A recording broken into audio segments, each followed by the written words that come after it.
untuk tahun 2026, tema kita ini masih tema Natal, belum sempat kita ganti, tapi nanti akan segera diganti untuk minggu depan kita akan segera mengganti, ya. Sekaligus sebentar pulang bisa saling membantu untuk ini kan pohon cuma tumbuh setahun sekali, sebulan. Nah, bulannya sudah lewat, ya. Kita akan simpan dia dengan baik.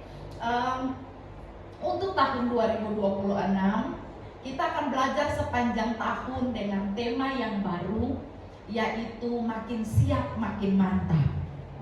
Ya, makin siap makin mantap. Makanya hari ini minggu pertama saya membawakan ini supaya menjadi pembuka jalan untuk tema-tema yang akan diseringkan di sepanjang yang akan dikhotbahkan, untuk menuntun jemaat bertumbuh dari waktu ke waktu, dari minggu ke minggu. Dan saya berdoa meminta hikmat dari Tuhan supaya menentukan tema pendukung untuk tema makin siap makin mantap ini sepanjang tahun.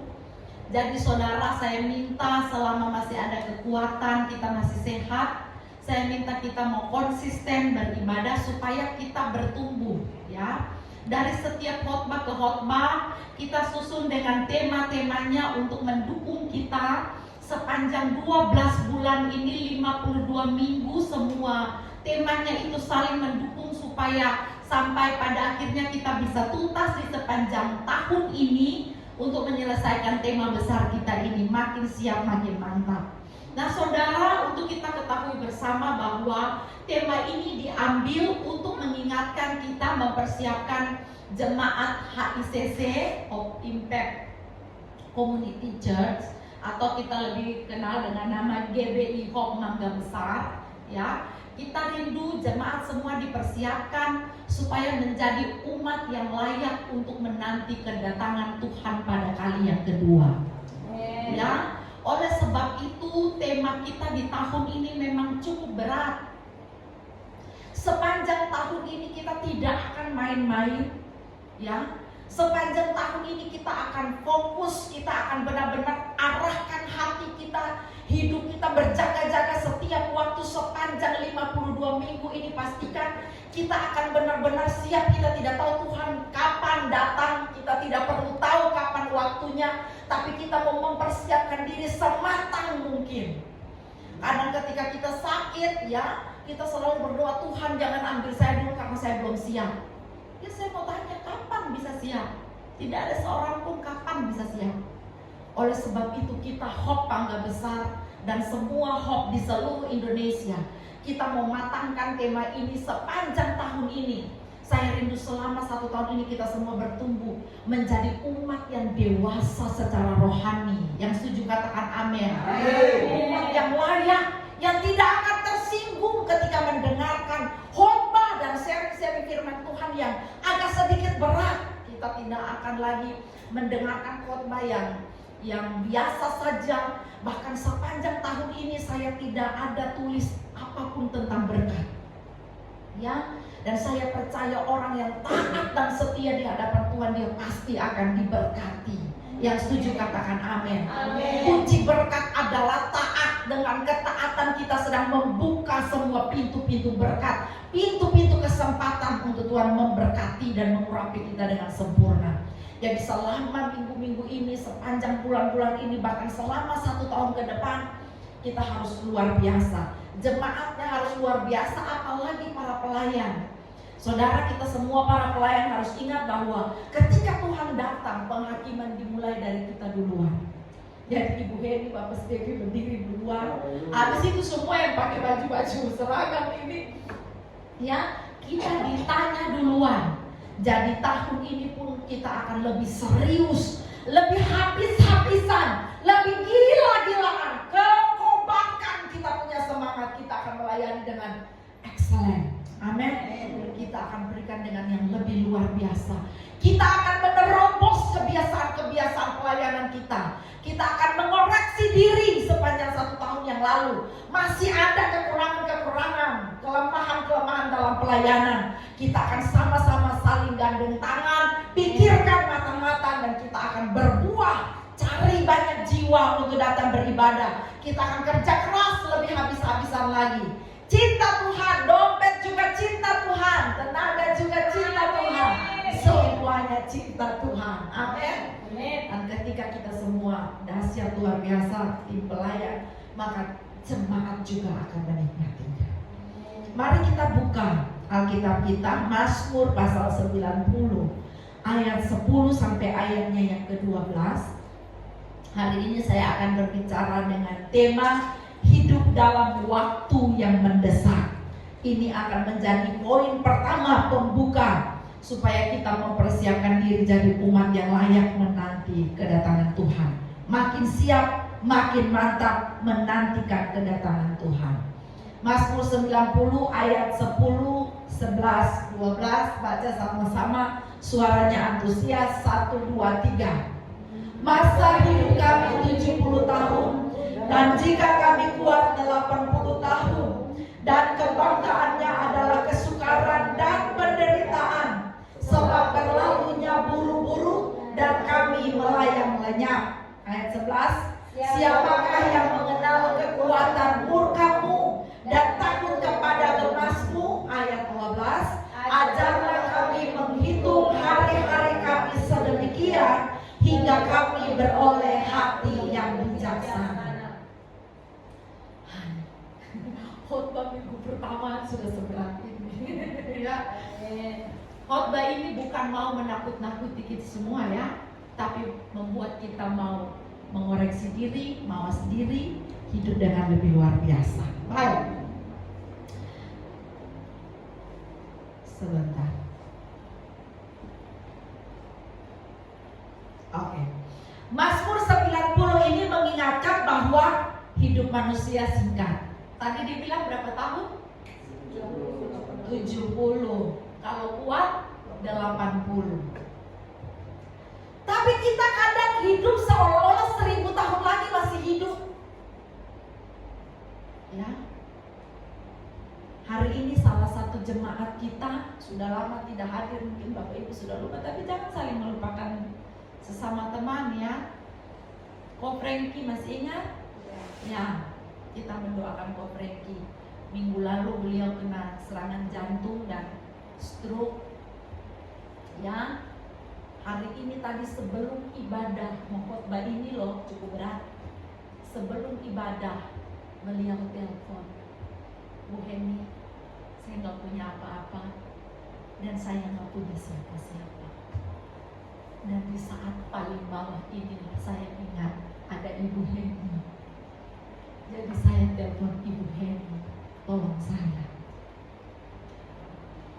Sungguh saya tersentuh di dalam hati. Setelah ini mungkin dari persembahan kita hari ini kita sisihkan sedikit untuk menjenguk, sekedar memberi obat, mendoakan ya, memberikan support. Jangan kita lihat beliau karena sudah lama tidak datang, tapi kita jadikan ini sebagai penyemangat bagi kita tim pelayanan semua jemaat Tuhan, bahwa kita saling sayang, saling memiliki. Amin. Kalau ada satu hilang di antara kita, kita harus cari. Kalau dia sakit, kita harus datang doakan, belikan obat. Ya, kita harus sama-sama saling mendukung. Suatu saat kita juga bisa ada di posisi dia. Dan apapun yang sedang kita tabur selama ini, suatu saat kita akan menuai. Amin. Ya. Kita tidak tahu apa yang bisa terjadi dengan hidup kita. Kapan saja segala sesuatu bisa berubah. Yang baru datang bisa diam dan fokus supaya kita sama-sama ikuti dan kita sama-sama mengerti ya tentang kebenaran firman Tuhan. Jadi hari ini saya berbicara tentang hidup dalam waktu yang mendesak, dari Mazmur 90 ayat 10 sampai ayatnya yang ke-12 ya. Jadi Mazmur 90 ini mengingatkan kita bahwa hidup manusia singkat, waktu berjalan cepat. Kalau pikir-pikir cepat sekali. Barusan Natalan kemarin ya, nggak terasa udah tahun baru. Dan persis tanggal 1 Januari kakak Abner pasang status, tinggal ya, nggak terasa tinggal 11 bulan lagi kita Natalan lagi gitu ya. Udah mau selesai lagi. Waktu cepat berlalu dan hidup ini sangat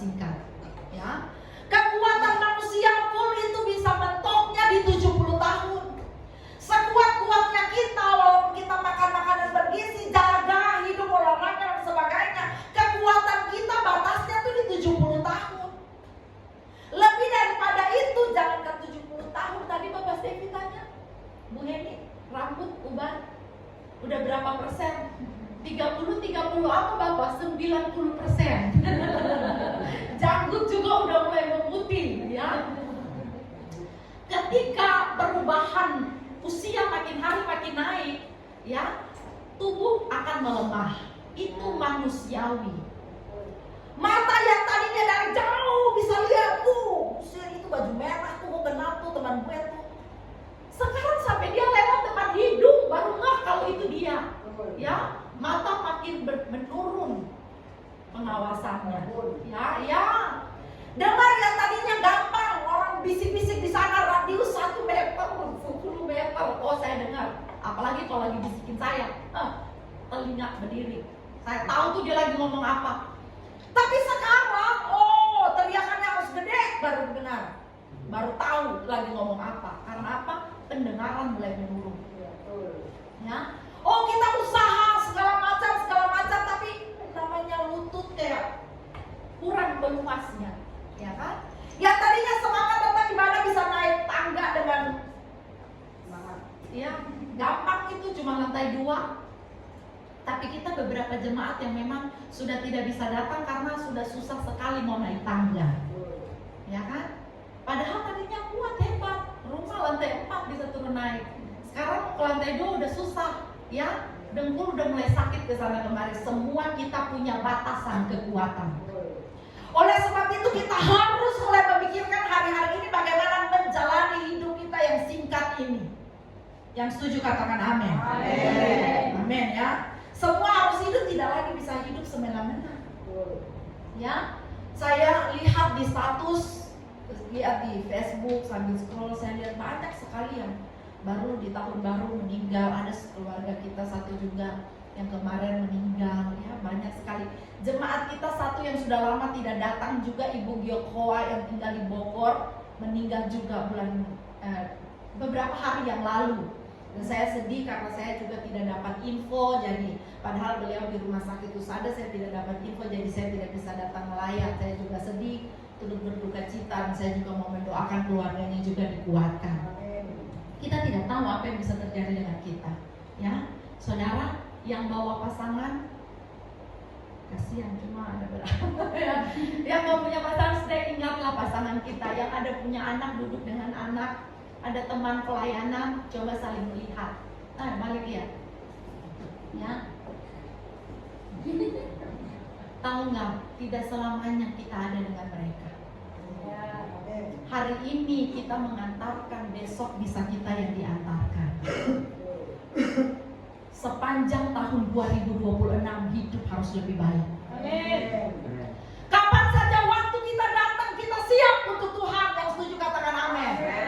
Tidak bisa hidup dengan sembarangan. Kita harus lebih mawas diri. Kalau Tuhan masih kasih kita kesempatan hidup, orang-orang lain yang meninggal di sekitar kita bukan karena mereka sakit, saudara. Kenapa Tuhan pilih kita yang masih hidup, yang masih kuat? Kenapa masih ada kesempatan? Kalau dipikir-pikir ya sudah meninggal jauh lebih baik dari kita. Kenapa hari ini kita masih ada? Karena Tuhan masih kasih kita kesempatan. Dia masih sayang kita. Dia masih atur yang baik-baik untuk kita. Kalau Dia mengatur yang baik-baik, masakan kita menjalaninya dengan yang gak baik? Ya, Dia atur setiap hari baik. Tapi kita maunya yang gak baik. Harus nikung, harus nipu, harus nyolong, harus marah. Ini kan gak baik. Padahal Dia atur yang baik, ya. Dan Dia kasih kita kesempatan sampai hari ini supaya kita menjadi baik. Yang setuju katakan amin. Nah, untuk mengisi waktu 70 tahun yang singkat ini, atau berapapun terserah keputusan Tuhan atas hidup kita. Gak tahu 70, 80 atau cuma 40, saya juga tidak tahu. Tapi untuk mengisi waktu yang singkat ini sepanjang 2026, mari kita mau belajar beberapa hal. Yang pertama, menyadari waktu adalah anugerah Tuhan. Ya, waktu adalah apa? Anugerah Tuhan. Katakan, waktu adalah anugerah Tuhan. Ya, waktu itu anugerah Tuhan, bukan punya kita. Ya, datangnya dari Dia. Dia yang kasih kita waktu, Dia kasih kita kesempatan, Dia yang kasih kita napas kehidupan. Waktu itu anugerah, hanya karena anugerah. Sekarang kita masih hidup hanya karena anugerah. Semua karena anugerah. Ya, itu adalah anugerah punya Tuhan. Mengapa kita dunia kita. Pernah rasa menyesal? Coba kalau kemarin saya pilih ini, pasti hari ini nggak begini. Coba kalau kemarin saya begini, hari ini nggak gini. Adakah pernah rasa menyesal? Penyesalan kan selalu datang belakangan. Kalau datang duluan namanya pendaftaran. Harus datang belakangan, ya kan? Belakang-belakang sering sekali kita menyesal. Karena apa? Waktu yang sudah berlalu nggak bisa diputar lagi. Supaya nggak nyesal, apapun itu pikirkan matang-matang. Yang setuju katakan amin. Efesus 5 ayat 15 sampai 16, saudara bisa baca. Pergunakanlah waktu yang ada, karena hari-hari ini adalah jahat. Yakobus 4 ayat 14, hidup seperti uap yang sebentar saja kelihatan, ya, sebentar saja kelihatan, tapi habis itu menguap. Mazmur bilang hidup manusia itu seperti rumput dan bunga rumput. Pagi hari, waktu embun pagi keluar, seger mekar. Tapi siang hari panas terik mulai layu, sore habis. Kalau sudah layu, sudah kering, angin datang, selesai. Itulah hidup kita. Jadi kita harus ingat bahwa hidup ini anugerah. Karena hidup ini anugerah, pemberian Tuhan dengan cuma-cuma. Karena Dia mengasihi kita, maka seharusnya kita mengisinya dengan baik. Aplikasi yang paling sederhana yang bisa kita lakukan adalah pertama, jangan menunda pertobatan dan perubahan hidup. Yang setuju katakan amin. Karena ini dia yang punya. Kita menjalaninya, jangan tunda-tunda bertobat. Bertobat nanti besok aja lah, hari ini masih gimana gitu. Ya kan? Masih muda ini, udahlah nanti udah tua sedikit. Udah gak bisa lagi baru bertobat. Memangnya saudara pikir masih bisa bertahan sampai di waktu yang saudara maksud? Itu semua gak ada yang tahu. Ya, oleh sebab itu benar-benar maksimalkan, jangan tunda pertobatan. Bertobat itu hari ini, bukan besok. Tuhan akan memberkati kita itu hari ini ketika kita hidup dalam jalan pertobatan. Amin. Bukan tentang besok. Kenapa selalu mikir besok aja baru saya jadi lebih baik? Itu sama kayak orang diet, ya. Makan aja dulu hari ini, dietnya kapan? Besok. Ya kan? Udah setengah mati rencana besok mau diet. Besok ada aja cobaan. Tiba-tiba tetangga kasih sate babi contohnya, bagaimana mau diet? Ya. Tawaran makan malam tahun baru, bagaimana mau diet? Dietnya nanti kapan? Besok. Begitu juga dengan pertobatan. Ya, mau bertobat hari ini, tapi ada di depan mata yang bikin kita kesel setengah mati. Oh sudah bertobat besok, hari ini gue sikat tuh. Banyak orang seperti ini, orang percaya. Bahkan yang sudah sungguh-sungguh, bahkan yang sudah melayani, bertobatnya nanti kapan? Besok. Hari ini apa yang ada depan mata sikat. Saya mau bilang hari ini kita semua bertobat dalam nama Yesus. Amin. Karena kita nggak tahu besok ada apa enggak, begitu. Masih mending kalau besok datang. Apapun itu jangan ditunda-tunda. Semua perbuatan baik, semua yang bisa diselesaikan hari ini, kerjakan hari ini. Nggak tahu besok masih ada apa enggak. Apapun itu, bikin yang terbaik hari ini. Saya mau ajak saudara, hiduplah seperti seolah-olah besok memang nggak ada. Seperti Tuhan cuma kasih batas hari ini saja sampai malam ini misalnya. Waktu kamu cuma sampai malam ini. Saya percaya semua orang akan jadi baik. Yang tidak pernah ke gereja pun akan cari gereja. Bila baru selama satu hari ini ada 5 kali ibadah, dia akan datang 5 kali ibadah. Karena apa? Sebentar malam, tamat, selesai. Jadi dia akan maksimalkan hari ini. Kenapa kita setiap hari tidak hidup seperti itu? Seolah-olah sebentar malam waktu kita selesai. Jadi kalau hari ini saya masih ada, saya akan hidup dengan benar. Saya akan menjalani jalan pertobatan. Saya akan mencintai Tuhan Yesus dengan luar biasa. Saya akan merubah kehidupan saya. Bayangkan ketika Tuhan datang dalam kondisi saya sedang marah. Bayangkan ketika Tuhan datang jemput saya dalam kondisi saya sedang selingkuh. Bayangkan ketika Tuhan datang jemput saya dalam kondisi saya sedang melakukan satu kejahatan di hadapan Tuhan. Lalu kita mau bilang, tunggu dulu ya nangis kok, berdiri depan pintu ya, jangan masuk ya, nggak bisa. Saudara tangkap? Pergunakanlah waktu yang ada. Jangan tunda besok. Amin. Ya, mengisi hari dengan hal yang berkenan berkenan kepada Tuhan setiap hari, kerjakan hal-hal yang berkenan. Dan tidak hidup hanya untuk rutinitas, tapi dengan tujuan rohani. Selama ini kita banyak sekali yang menghabiskan hari-hari waktu-waktu kita hanya untuk kegiatan rutinitas kita. Jadi dari pagi hari kita bangun, yang kita pikir apa? Yang kerja, ya sudah, jangan sampai terlambat. Miss Devi kerja jam berapa? Ke sekolah jam berapa? Ya, 6.20 berangkat. Sementara kita doa pagi di Zoom mulainya jam 5. Ya, jadi bayangkan sebelum jam 5 pagi Miss Devi sudah harus mandi, karena takutnya habis ibadah nggak ada jeda untuk dia mandi. Jadi sebelum jam 5 dia sudah harus mandi, siap semua. Tepat jam 5 duduk di depan kamera dengan gitar, dan dia akan pimpin pujian dan ibadah selesai jam 6. Dan setelah itu jam 6 dia langsung ke sekolah dan langsung bertugas. Saya mau bilang, kadang rutinitas kita dari bangun tidur kita langsung sibuk ngapain, urus makan pagi, urus keluarga, pergi kerja. Sepanjang hari kita kerja capek setengah mati, pulang kerja lihat anak-anak sudah capek, kesempatan tinggal mandi doang, habis mandi makan, habis makan tidur. Lupa Tuhan. Tuhan kasih kita hidup hari ini bukan cuma untuk rutinitas kita itu. Tuhan kasih kita kesempatan hari ini bukan cuma untuk makan, minum, dan pakai. Yang setuju katakan amin. Dia kasih kita waktu hari ini masih hidup supaya kita bisa datang sembah Dia, datang puji namanya, supaya ada kesempatan untuk intim dengan Dia, duduk di kakinya, berdoa, baca firman Tuhan. Tapi kadang pula dengan kekuatan terakhir, baca Alkitab adalah obat paling manjur untuk buat tidur cepat. Baru baca, apalagi start dengan Kejadian, Keluaran, Imamat, Bilangan, Ulangan, selesai. Ya, persis 3 ayat. Amin. Amin. Sudah selesai. Tuhan tidak berfirman lagi. Padahal Tuhan masih mau bicara banyak. Tuhan rindu, kita ini terlalu berisik. Kalau kita datang ke Tuhan berisik nggak? Daftar riwayat proposal. Tuhan, berkatilah saya hari ini, saya mau kerja Tuhan. Kalau bisa mau saya bayar, biar dia naikin gaji lah ya Tuhan. Tuhan sertai saya dalam perjalanan. Tuhan hari ini anak saya di rumah Tuhan jaga. Tuhan hari ini kasih makan kami. Tuhan kami rindu biar ada rumah. Udah capek Tuhan tinggal di kos-kosan, kasihlah rumah. Panjang sekali kita punya proposal untuk Tuhan. Kadang Tuhan bilang, bisa diam dulu nggak?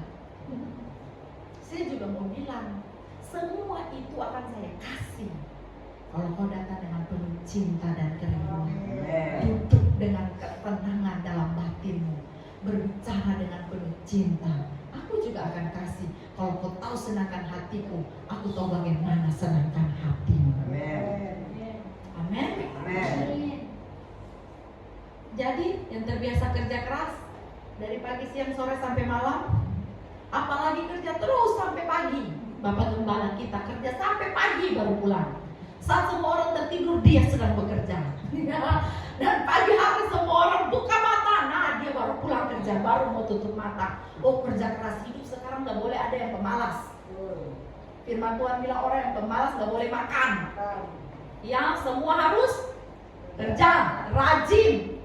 Semakin kita kerja dengan sungguh-sungguh, Tuhan akan kasih kita berkati, juga sayang, kesian.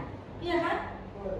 Kita pengen diberkati, jauh lebih dari itu Tuhan pengen memberkati kita. Kita aja pengen diberkati. Tuhan, naluri kita adalah manusia ini pengen diberkati. Naluri Tuhan adalah pengen memberkati kita. Tapi dia butuh media untuk memberkati. Kamu kerja dulu baru saya kasih lewat pekerjaan itu. Amin. Jadi jangan tunda apapun. Sepadat-padatnya rutinitasmu di setiap hari berjalan, tetap harus ingat Tuhan. Amin. Apalagi yang para pelayan pakai baju hitam, sudah melayani tapi capek kerja, pulang kerja lupa doa. Pikir hanya doa pagi, doa subuh udah selesai kelar, malam lupa doa. Saya dan semua kita harus sungguh-sungguh cari Tuhan. Kalau jemaat saja bisa setengah jam duduk dengan Tuhan, kita harus 1 jam. Iya kan? Jangan sampai jemaat lebih dahsyat dari kita. Ya, harus lebih sungguh-sungguh. Tahun 2026 ini penyangkalan diri bagi semua pelayan. Kita harus layak di hadapan Tuhan. Amin. Oke, yang kedua, apa saja yang bisa kita pelajari menjadi bahan perenungan bagi kita untuk menjalani tahun ini? mengisi hari-hari hidup yang singkat yang masih Tuhan percayakan bagi kita. Yang kedua, menghitung hari dengan hati yang bijaksana. Ya, jangan cuma hitung hari untuk tanggal gajian, ya kan? Gajian tanggal 25, ya, tanggal 1, tanggal 1 selamat tahun baru, gaji udah habis. Mulai hitung lagi, tanggal 25 masih jauh, ini kan baru tanggal 1 toh, ya kan? Masih ada 2, 3, 4, aduh, bagaimana menjalani sisa waktu yang dengan dompet yang cuma ada Thomas Matulesi, Kapitan Patimura, 1.000 perak di dalam dompet. Bagaimana menunggu sampai tanggal 25? Kita hidup bukan dari gaji, tapi dari berkat-berkat Tuhan. Ada di sini nggak punya gaji? Ada. Saya juga nggak digaji, jadi pendeta nggak ada gaji, ya. Dan saya nggak ambil gaji, tapi masih hidup, masih nih. Masih hidup, masih makan apa? Nasi. Saudara makan nasi, makan nasi kan? Ya. Masih kuat, segar, bugar. Saya hidup dari setiap berkat yang Tuhan kasih dalam hidup saya. Amin. Jadi hitung hari dengan bijaksana. Amin. Ya, setiap hari hitung hari dengan bijaksana. Kalau hari ini masih ada, buatlah segala list yang baik. Apa yang aku jalani. Kita ini hidup memang harus ada listnya. Bangun pagi, saya hari ini harus ngapain? Itu harus ada perencanaannya. Ya, saya akan begini sampai selesai. Jadi tidak ada waktu yang terbuang percuma. Selesai kita lagi ngapain, kita udah tahu abis ini mau ngapain. Ya, tidak ada waktu terbengkalai. Ya, dan ketika kita melakukannya, lakukanlah dengan sebaik-baiknya seperti besok nggak ada. Jadi hari ini apa yang kudapati akan kulakukan dengan yang terbaik. Yang setuju katakan amin. Amsal pasal 4 ayat 26, tempuhlah jalan hidupmu dengan hati-hati. Kolose 4 ayat 5, hiduplah dengan penuh hikmat dan pergunakanlah waktu, karena hari-hari ini adalah jahat. Jadi atur pakai hikmat, pikirkan dengan baik. Semua langkah keputusan apapun yang mau diambil, pikirkan dengan hati yang tenang. Kalau lagi marah jangan ambil keputusan apapun, diam. Jangan ngomong. Kalau lagi marah tuh percayalah omongannya tuh jahat semua kalau lagi marah. Jadi kalau lagi marah diam aja, tenang. Tarik nafas, tenang. Sabar, ya. Lalu kita mulai atur dengan baik, mulai pikirkan. Kalau hari ini saya balas kemarahan ini dengan benar-benar. Dia marah, kamu jahat, saya juga bisa lebih jahat dari kamu, ya. Kalau kita membalas seperti apakah ini mempermuliakan nama Tuhan? Ya, apakah hari ini Tuhan kasih aku hidup yang istimewa ini hanya untuk membalas kejahatan ini? Mungkin dia jahat sama aku, tapi kalau hari ini ku isi dengan membalas dendam ini, aku percaya mungkin Tuhan juga akan menyesal kenapa kasih aku hari ini. Jadi kuputuskan hari ini akan mengampuni dia dan menjalani hari ini dengan sukacita. Amin. Untuk itu poin kedua ini saya imbau saudara, yang pertama aplikasi yang paling sederhana, tentukan prioritas hidup supaya bisa menjalaninya dengan baik. Hitung hari ini dengan bijaksana. Hati mau bijaksana, tentukan prioritas hidup. Kamu mau hidupnya untuk apa hari ini? Dalam hidup harus ada prioritasnya. Tuhan nomor keberapa? Saya mau tanya. Prioritas hidup kita dengan Tuhan harus nomor 1. Amin. Dalam kitab Wahyu firman Tuhan berkata, Tuhan berdiri di depan pintu dan mengetok. Barang siapa yang mendengarkan dan buka pintu, maka dia akan masuk duduk sehidangan makan dengan kamu. Tuhan bukan pengemis yang duduk berdiri ketok-ketok pintu orang untuk minta belas kasihan. No, Tuhan itu adalah Tuhan yang mau jadi nomor 1. Kalau engkau sedang pikirkan hal lain ketimbang dia, kalau anakmu, suamimu, hartamu, uangmu, siapapun itu lebih utama daripada Tuhan, maka dia akan berdiri di depan pintu dan ketok, balikan aku di posisi nomor 1. Tuhan ingin dia selalu di nomor 1 kan. Karena kita lebih sayang anak kita dari Tuhan loh. Lebih sayang suami dan sayang Tuhan. Jadi waktu suami bilang, udahlah hari ini kita kesini aja, gak usah ke gereja, ikut. Ya kan? Saya mau bilang, ganti. Mau mengisi waktu dengan bijaksana sepanjang tahun ini, ganti. Prioritas utama adalah Tuhan di atas segala-galanya. Tuhan tuh dia ingin diprioritaskan. Ketika kita sibuk, tapi kalau kita tahu hari ini Tuhan nomor satu, maka ada waktu untuk kita datang bersekutu dengan Dia. Kalau kita tahu hari ini Tuhan nomor satu, kita akan sayang Dia lebih dari segala-galanya. Saya selalu berteriak dari mimbar ini, kalau kau sedang menyayangi sesuatu lebih daripada kau sayang Tuhan, hati-hati karena Tuhan pasti ambil apa yang paling kau sayang. Kenapa lagi cinta suami, lagi hangat-hangatnya, tiba-tiba suami meninggal? Sejadi Tuhan ambil dia karena kau lebih sayang dia jauh daripada Tuhan. Saudara tahu ketika Tuhan datang berjumpa dengan Abraham, Tuhan minta apa? Abraham kaya raya. Tuhan minta hartanya? Tidak. Tuhan tahu hatinya Abraham hanya ada pada anaknya. Karena apa? Anak itu ditunggu puluhan tahun. Anak itu adalah nomor satu yang dirindukan, didoa-doakan. Jadi dia nanti itu dengan sangat. Jadi seluruh hatinya, bayangkan, sudah puluhan tahun menanti anak, tiba-tiba ada anak itu. Di mana? Apapun yang anak itu minta pasti dikasih, ya kan? Semua harta itu pasti untuk dia. Semua kasih sayang, semua pembantu di rumah untuk melayani dia. Itulah isi hatiku, kesayanganku. Harta nomor satu. Saya merasakan itu. Ketika punya anak cuma satu yang dinanti 12 tahun baru ada.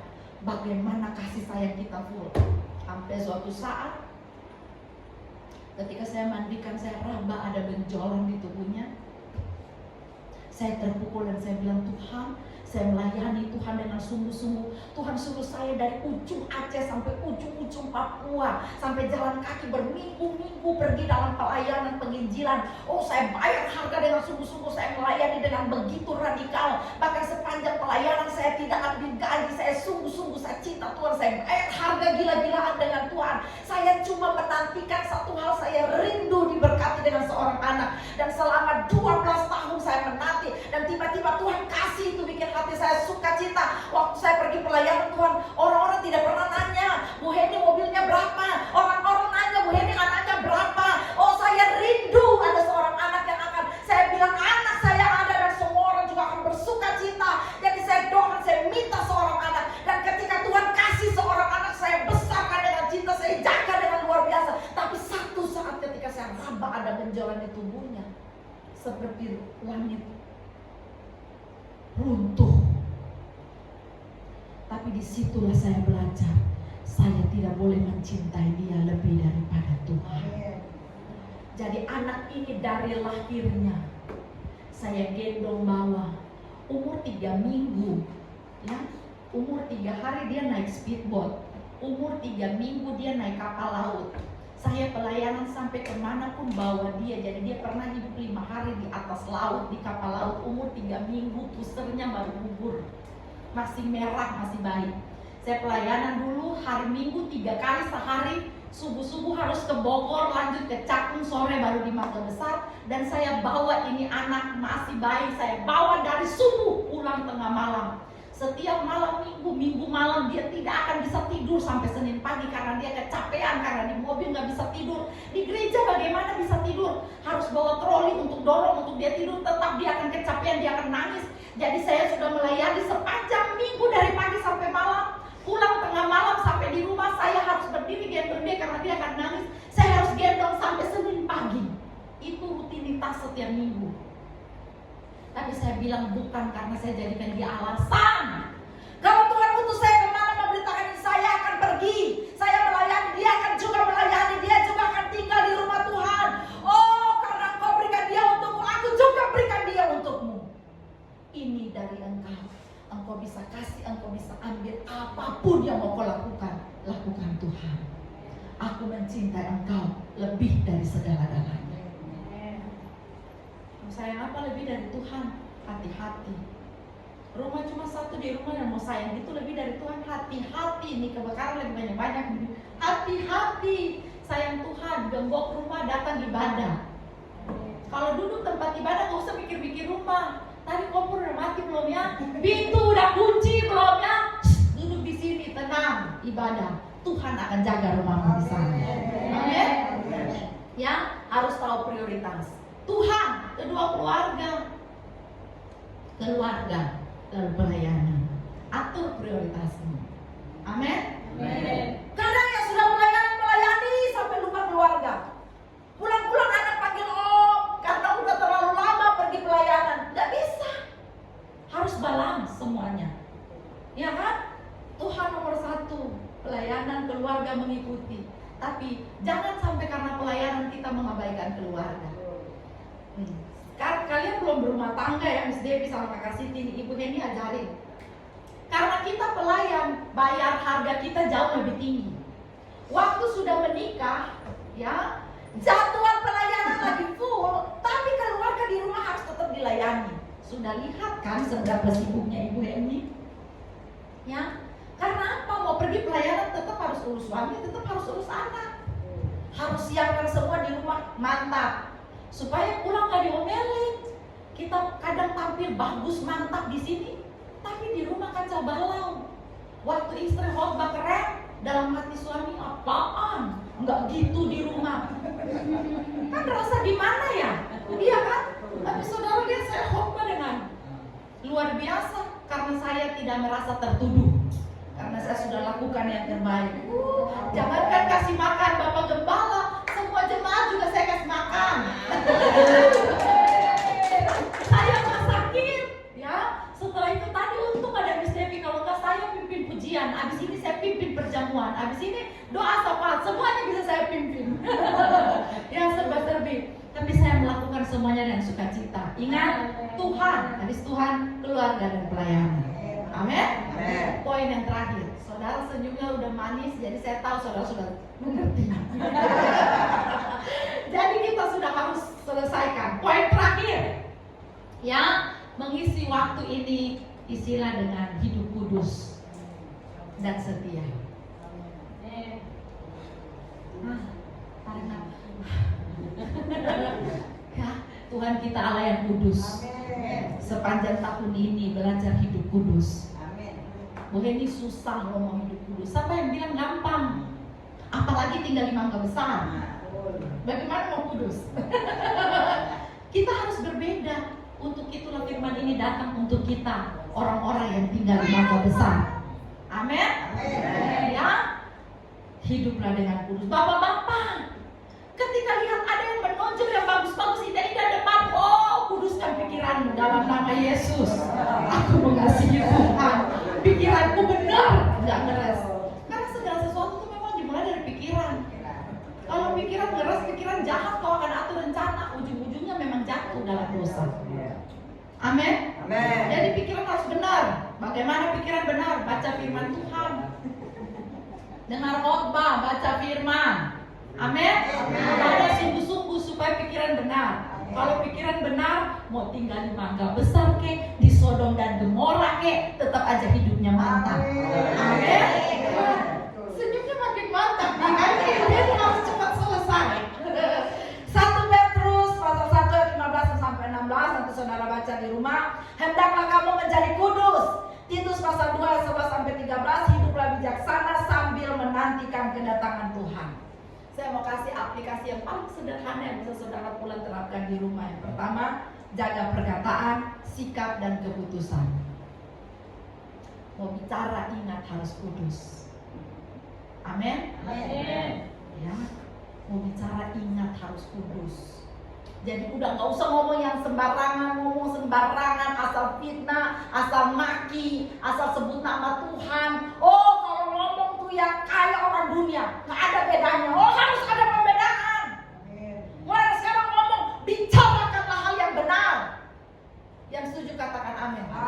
Kalau ya katakan ya, kalau tidak katakan tidak. Itu integritas. Itu nilai utama anak Tuhan, hidup dengan jujur. Disitulah ada kekudusan. Ya, jangan nipu, jangan bohong. Ya, bersikap juga harus sama. Pikirkan, saya orang Mangga Besar, tapi saya orang surga lebih daripada Mangga Besar. Ya, jadi saya harus hidup dengan kudus di hadapan Tuhan. Walaupun ada banyak godaan di sekitar, Ya, walaupun ada banyak tante-tante Potifar mengelilingi saya, tapi saya akan menjadi Yusuf. Pandangan saya kepada Tuhan. Amin. Amin. Kemudian kita bisa setia dalam perkara-perkara kecil, doa, firman Tuhan. Ya, itu akan membantu kita untuk hidup dalam kekudusan, menolak kompromi dengan dosa. Jadi ada banyak tawaran dosa. Udahlah, cuma begini aja, gak ada yang lihat. Ya, nggak ada yang lihat. Mata manusia nggak lihat, mata Tuhan lihat loh. Kadang kita lebih takut mata istri daripada mata Tuhan. Ya kan? Lebih takut mata suami daripada mata, lebih takut mata pendeta lebih daripada Tuhan. Tenang, pendetamu lagi minus. Susah menjangkau semua. Tapi saya mau bilang, harusnya kebalik, kita harus takut mata Tuhan lebih daripada semua. Karakter adalah siapa kita ketika kita ada di tempat gelap.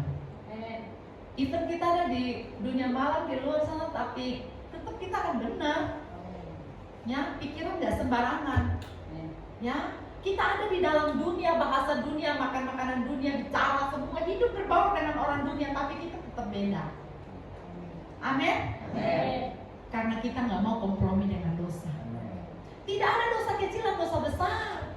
Saudara habis bunuh orang di sana, dan saudara hanya melakukan menipu hal kecil di sini, dosanya sama, karena tidak ada dosa kecil dan dosa besar. Semua dosa sama, hukumannya mati.